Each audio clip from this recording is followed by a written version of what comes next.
Is and continues to be the major news of the moment. There's no question about that. A South American leader captured by U.S. troops. Tonight, President Maduro of Venezuela, his wife, both believed to be at a Brooklyn detention center on this evening. They touched down in New York hours ago, chained, surrounded by federal agents.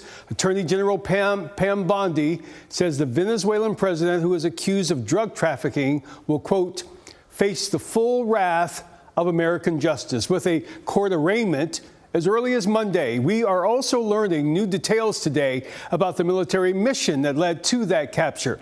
CBS's Charlie D'Agata now with more.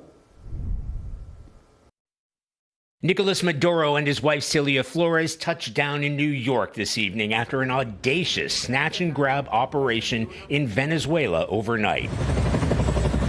In the early hours of Saturday morning, a swarm of U.S. military helicopters, special forces units known as the Night Stalkers, descended on Caracas, and explosions lit up the sky, signaling that Operation Absolute Resolve was underway. It was a force against a heavily fortified military fortress in the heart of Caracas to bring outlaw dictator Nicolás Maduro to justice. President Trump and his team watched the mission unfold from his Mar-a-Lago home as soldiers of the Army's elite Delta Force dropped in and breached Maduro's compound just after 2 a.m. local time. He was trying to get into a safe place. You know, the safe place is all steel. And he wasn't able to make it to the door because our guys were so fast. Officials tell CBS News that a CIA source inside the Maduro government had tracked the dictator's movements for months. Where he lived, where he traveled, what he ate, what he wore, what were his pets. Within 2.5 hours of U.S. forces touching down, Maduro and his wife were at sea. The president posting this image of a handcuffed and blindfolded Maduro aboard the USS Iwo Jima. One of the U.S. helicopters was hit, and some U.S. soldiers were injured in the raid. On arrival into the target area, the helicopters came under fire, and they replied with that fire with overwhelming force in self-defense. One of our aircraft was hit. Horrible.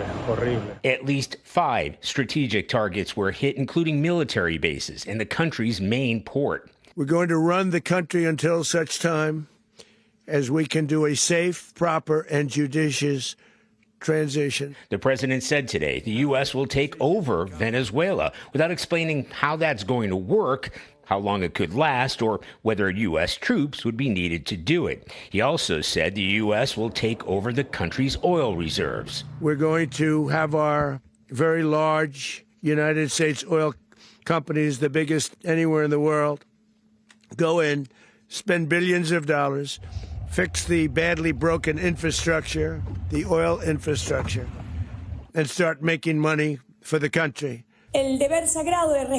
Trump suggested that Venezuela's vice president, now interim president Delcy Rodriguez, will cooperate. But today she denounced the U.S. operation and insisted Maduro is still the head of state. Pentagon officials say that this mission was months in the making. Commandos actually built a replica of the Maduro compound in order to rehearse, and we're told more than 150 aircraft in all took part.